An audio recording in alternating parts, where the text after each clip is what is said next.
Department of political science के संवाद 4 कार्यक्रम में मैं आप सभी का अभिनंदन करती हूँ।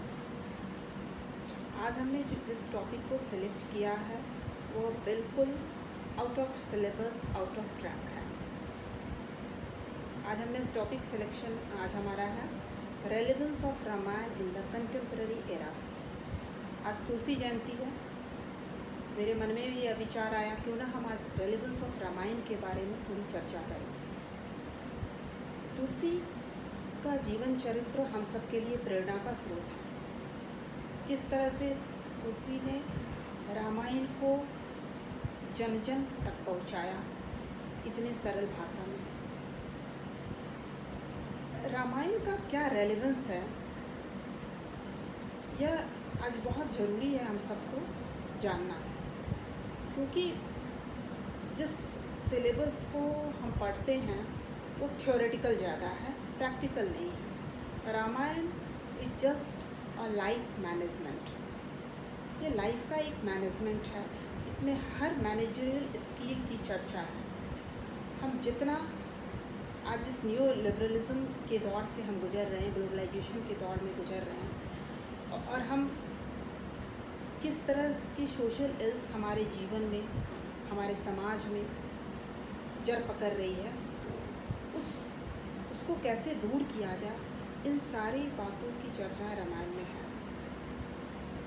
बहुत सी ऐसी चीज़ें हैं जिसकी चर्चा अगर होती है तो लोग इसे आउटडेटेड कहकर नकार देते हैं। इसका क्या रेलेवेंस, इसकी कोई महत्ता ही नहीं है। लेकिन यह एक ऐसा एसेट है जो आपके जीवन की गुणवत्ता को आगे बढ़ाता है। इसलिए आज तुलसी जयंती के दिन ही मेरे मन में यह विचार आया क्यों ना हम थोड़ी इस लाइफ मैनेजमेंट की चर्चा करें रामायण के जरिए। रामायण एक ऐसा एसेट है इंडिया के लिए जो लाइफ के हर क्षेत्र, ऐसा कोई भी क्षेत्र नहीं होगा जहां रामायण को आप रेलेवेंस नहीं पाएंगे, चाहे वो सोशल फील्ड हो, पॉलिटिकल फील्ड हो, इकोनॉमिक फील्ड हो। हर कैरेक्टर रामायण का, एवरी कैरेक्टर इज़ इम्पॉर्टेंट, और हर कैरेक्टर एक लेसन आपके पास छोड़ जाता है। रामायण के 7 कांड है, हम लोग सभी जानते हैं। या आप तो रामायण अगर किसी के पास बोला जाए कि आप रामायण को हम सिलेबस के दौरान अपने सिलेबस पॉलिटिकल साइंस के संवाद कार्यक्रम में अगर चर्चाएं हो रही हैं तो इसे बहुत ही आउटडेटेड समझा जा सकता है, but still it's very relevance, और इसकी रेलेवेंस कभी भी कम नहीं होगी, एवरग्रीन है। 7 सोपान है इसमें। एक एक सोपान में लाइफ के हर सीढ़ी की चर्चा है। इसमें बालकांड की अगर मैं चर्चा करूं तो इसमें सेल्फ डिसिप्लिन, किस तरह से राम का जो बालकाल्य है उसमें उन्होंने सेल्फ डिसिप्लिन का एक लेसन मिलता है। सब कांड का एक एक लेसन है। राम का बालकांड में सेल्फ डिसिप्लिन, उसमें पूर्णतः दिखाया गया किस तरह से एक दिनचर्या होती है लाइफ की, उसका अगर हम पालन करें तो रियली लाइफ का हर पहलू हमारा सुदृढ़ रहेगा। रामायण में सुबह उठकर इसमें एक दर्शाया गया है, श्लोक है, प्रभु राम सुबह उठते हैं, माता पिता का चरण छूते हैं। ये सब जो चर्चाएं हैं ये एक आपके पास एक लेसन है कि कैसे हम अपनी दिनचर्या की शुरुआत करें, और जो कि अब बहुत ही ये डिक्लाइन के फेज़ में हमें जा रहा है। एक सोशल कैरेक्टर लाइफ का जो होता है, सोशल मैनेजमेंट, सोशल डिसिप्लिन, वो भी उतना ही आवश्यक है जितना कि एक थ्योरेटिकल स्टडी हम करते हैं। इसलिए मैं बार बार कहती हूँ कि रामायण कोई ऐसी वस्तु नहीं है या ये ऐसी कोई पुस्तक नहीं है जिसको हम सिर्फ एक ग्रंथ मानकर उसको छोड़ दें, बल्कि यह लाइफ का मैनेजमेंट है और इसे बाल्यकाल से ही सीखना चाहिए। पहले ऐसा होता था कि हर बच्चे को रामायण की शिक्षा उसको बाल्यकाल में उसको अपने घर पर ही मिल जाती थी, बट अब अगर रामायण तो उसके एक एक कैरेक्टर के बारे में अगर मैं आज के संदर्भ में बात करूँ तो बहुत सारे ऐसे बच्चे होंगे जिनको पता नहीं होगा। तो इसका कारण भी है कि बहुत सारे मार्केट में ऐसी चीज़ें उपलब्ध हैं जो हम उसको रामायण को आउटडेटेड, आउट ऑफ फैशन समझकर बच्चों के बीच में इसे नहीं लाते मॉडर्निटी के नाम पर। तो ये सब चीज़ें जो लुप्त हो रही है भारत की संस्कृति से, इसको फिर से रिवर्टलाइज करना, इसको फिर से रिजुविनेट करने की आज ज़रूरत है। क्योंकि आप देखिए बाल्यकाल में बताइए पहला कांड ही जो है वो हमें सेल्फ डिसिप्लिन की ओर, लाइफ में कैसे सेल्फ डिसिप्लिन होना चाहिए, कितना आवश्यक है, इसका एक लेसन हमें मिल जाता है। हम अयोध्या कांड की बात करें, सेकेंड उसके सोपान लाइफ का जो सेकेंड फेज़ है, अयोध्या कांड से हम क्या सीखते हैं? इसमें भी पंक्चुअलिटी की बात आती है, इसमें डेडिकेशन की बात आती है, कैसे एक दूसरे के प्रति हम डेडिकेटेड हैं, कमिटमेंट कितना है हमारा फैमिली के प्रति। जब तक फैमिली के प्रति कमिटमेंट नहीं होगा, सोसाइटी के प्रति हम कमिटमेंट नहीं होगा, राष्ट्र के प्रति कमिटमेंट नहीं होगा, तो हमारा जीवन का मूल्य ही बिल्कुल गिरावट आएगी ही मूल्यों में। तो एक लाइफ का डेडिकेशन है अयोध्या कांड कि आप कितने कमिटेड हैं अपने फैमिली के प्रति, अपने किस तरह से हम अपने रिलेशनशिप्स को किस तरह से हम मैनेज करें, मैनेजमेंट ऑफ रिलेशनशिप अयोध्या कांड। अरण्य कांड में भी एक एजुकेशनल उसमें एक टीचिंग है कि किस तरह से हम लाइफ में आगे बढ़ें। आप किष्किंधा कांड है, इन सब में लाइफ की कमिटमेंट है, डेडिकेशन है। फिर हम अगर मैं लंका कांड की बात करूं, सुंदर कांड की बात करूं और उत्तर कांड की बात करूं, सुंदर कांड तो टोटली हमारा यह भी एक है कि किस तरह से हम अपनी योग्यता जो हमारे अंदर है उसको हम किस तरह से समाज, अपनी योग्यता से समाज को हम किस तरह से उसमें एक खुशबू दें अपनी योग्यता के अनुसार। तो एक कमिटमेंट है यहाँ हनुमान का राम के प्रति, डेडिकेशन है राम के प्रति, हनुमान की इसमें पराक्रम है। और वो पराक्रम जो है वो लाइफ में हमें यह सिखाती है कि जब हम अपने बल, बुद्धि, इन सब चीज़ों का प्रयोग हम सकारात्मक चीज़ों के लिए करेंगे तो हमेशा ही सफल होता है।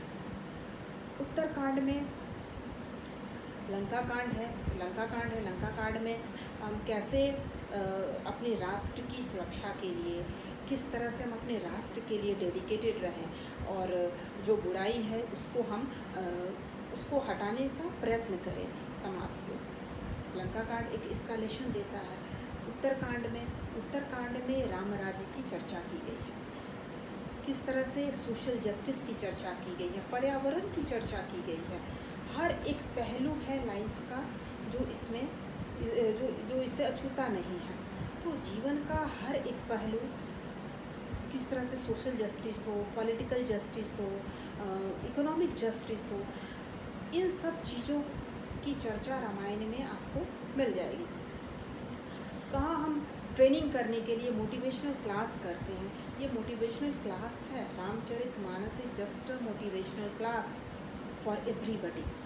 और ये मोटिवेशनल क्लास है लाइफ का, ये लाइफ का लेबोरेटरी है। अब बहुत सारे इसमें तर्क वितर्क किए जाते हैं सीता के वन गमन पर, काफ़ी इसमें तर्क वितर्क किए जाते हैं कि ये गलत किया गया। देखिए एक राजा का, एक किंग का सैक्रिफाइस इसमें है, किस तरह से विदाउट आप गिविंग सैक्रिफाइस आप किंग नहीं बन सकते, आप राज्य नहीं कर सकते। पर्सनल चीज़ें को हम कैसे अपनी जब कोई बड़े पोस्ट पर आता है या कभी जब उसे बड़ी जिम्मेदारियों को संभालता है तो पर्सनल चीज़ों से उसे कहीं ना कहीं अपने आप को एलिमिनेट करना होता है। उसके लिए राष्ट्र ज़्यादा इम्पॉर्टेंट होता है।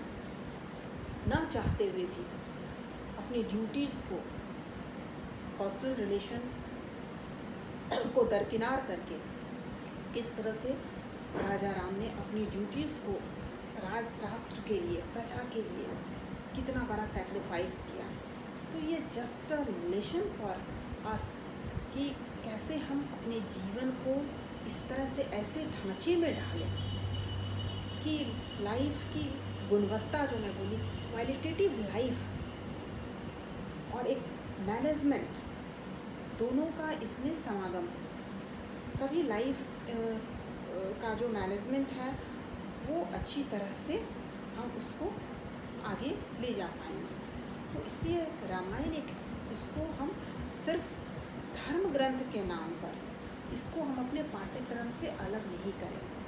मैं बार बार बताती हूँ कि ये जो रामायण है ये मैनेजरियल स्किल आपको सिखाती है, अपने रिलेशनशिप्स को कैसे आप किस ढांचे में आपको ढालना है, आपका ब्रदर के साथ कैसा रिलेशन है, एक डेमोक्रेटिक लाइफ की भी इसमें चर्चा की गई है, किस तरह से डेमोक्रेटिक चर्चाएं कर कर हम किसी डिसीजन पर पहुंचते हैं। और हर पार्ट इसमें, हर कैरेक्टर एक संदेश आपके लिए छोड़ कर जाएगा, चाहे वो राम का कैरेक्टर हो, लक्ष्मण का कैरेक्टर हो, भरत का कैरेक्टर हो या शत्रुघ्न का कैरेक्टर हो, सीता है, उर्मिला है, श्रुतिकीर्ति है, भरत, मांडवी है, ये सबका एक चरित्र है। इन सबके चरित्र को अगर आप अलग अलग भी हम इसकी व्याख्या करें तो वो कम है। उर्मिला का चरित्र एक अलग सेक्रीफाइस की ओर आपको दिखाता है।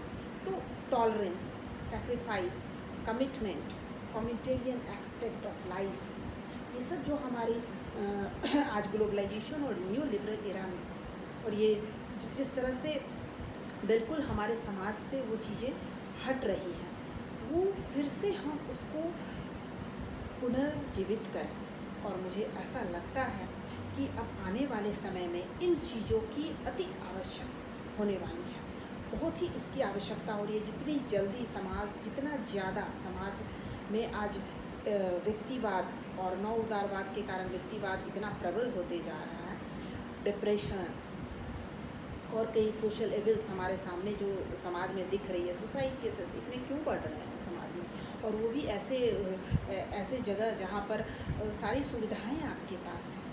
तो इन सब का मैनेजमेंट शुरू से ही थ्रू आउट हमारे पाठ्यक्रम में इन चीज़ों को लाना होगा, ताकि आने वाली पीढ़ी इसकी उपयोगिता को समझे। इसलिए इसको सस्टेन करके हमें अपने संस्कार को, अपनी शिक्षा नीति को कैसे सस्टेन करके रखना है, ताकि आने वाली पीढ़ी इस अमूल्य ग्रंथ, इस अमूल्य धरोहर को समझ पाए और राष्ट्र के लिए कुछ योगदान दे पाए। और जब तक समाज में इन सब चीज़ों को हम सामने नहीं ला कर रखेंगे, जब तक हम इसको आउटडेटेड कहकर इसको नकारते रहेंगे, तब तक समाज कभी भी प्रगति कर ही नहीं सकता है। क्योंकि डेवलपमेंट और प्रोग्रेस में बेसिक डिफरेंस है। प्रोग्रेस एथिकल प्रोग्रेस को बोलते हैं, डेवलपमेंट आपका मेटेरियलिस्टिक डेवलपमेंट हो सकता है, बट प्रोग्रेस कि जब तक सोसाइटी का चरित्र में डेवलपमेंट नहीं होता, प्रोग्रेस नहीं होता, तब तक हम एक उन्नत समाज उसको नहीं मान सकते हैं। नहीं तो आज हमारे सामने है जो देश, देखिए धर्म को ओपियम मानते थे, आज उनकी नीति क्या है। चाइना को आप देखिए, पाकिस्तान को देखिए कि कितने इन राष्ट्रों में कितना नैतिक पतन है, जिसके कारण पूरा विश्व इस नैतिक पतन का शिकार हो रहा है। चाहे वो आप ग्लोबलाइजेशन के एरा में न्यू लिबरल थ्योरी को ही देखिए, किस तरह से मार्केट इकोनॉमी, एक कंज्यूमर कल्चर डेवलप कर रहा है। तो इस चीज़ों को अगर हम आज सतर्क नहीं होते हैं, फिर आज इन चीज़ों को समाज के सामने आकर नहीं इसको रखते हैं कि इसको हम पाठ्यक्रम में शामिल नहीं करते हैं, अगर हम इन चीज़ों को हमेशा से जिस तरह से करते आए हैं, इसको अलग करते आए, दरकिनार करते आए हैं, तब तक समाज इसी तरह से, समाज में जितनी आप एवल्स देख रहे हैं, ये समाज में दिन प्रतिदिन और बढ़ती जाएगी। इसलिए पुनः इस एसेट को, ये जो धरोहर है हमारे पास, ये सांस्कृतिक धरोहर के रूप में बहुत ही मूल्यवान चीज़ हमारे सामने मिली हुई है, जो लाइफ को एक बहुत ही बैलेंस्ड वे में आपको जीने के लिए, जस्ट लैबोरेटरी, मैं बोली एक लैबोरेटरी है, आप लाइफ को किस तरह से बैलेंस्ड रूप में इक्विलिब्रियम स्टार्ट करके लाइफ को हम उसको जी सकते हैं। और आने वाली जितनी समस्याएं हैं, क्राइसिस है, इन सब समस्याओं का निराकरण इस छोटे से ग्रंथ में हमें मिल जाएगा। इसलिए जैसे गांधी बोलते थे, जैसे गांधी जी का भी एक कहना था ना, थ्योरेटिकल एजुकेशन और प्रैक्टिकल एजुकेशन में डिफरेंस है। आज हमारी जो शिक्षा प्रणाली है, थ्योरेटिकल एजुकेशन तो हमें मिल जाती है, लेकिन प्रैक्टिकल लाइफ का प्रैक्टिकल लेसन हमें नहीं मिलता। उसका परिणाम क्या हो रहा है कि हम थ्योरेटिकल, हमारे में जितना भी टैलेंट हो जाए, कितना भी हम आगे पहुंच जाए, बट स्टिल हमारा जो साइकोलॉजी है, हमारी जो इमोशन है, उसकी इक्विलिब्रियम हम स्थापित नहीं कर पाते हैं, उसकी ट्रैंक्विलिटी हम स्थापित नहीं कर पाते हैं। तो इसलिए आज इसकी रेलेवेंस रामायण की उतना ही आज अधिक बढ़ गया।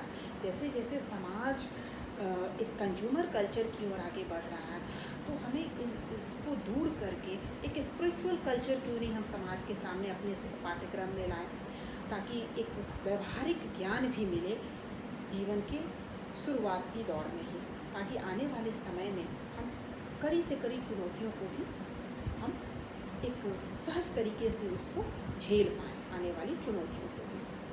तो मैं थोड़ा आज ट्रैक से हटकर आज मैं चर्चा की रेलेवेंस ऑफ रामायण की, क्योंकि आज तुलसी जयंती था। मैं पुनः आप तुलसी जयंती की सबको शुभकामनाएँ देती हूँ, और मैं आशा करती हूँ कि रामायण को भी हम अपने पाठ्यक्रम में, हम अपनी शिक्षा नीति में इसको एज ए प्रैक्टिकल एजुकेशन, इसको हमें प्रैक्टिकल किस तरह से हम अपने ज्ञान को, अपने जीवन के ज्ञान को भी हम थ्योरेटिकल एजुकेशन के साथ साथ इसे भी हम अपने पाठ्यक्रम में शामिल करें।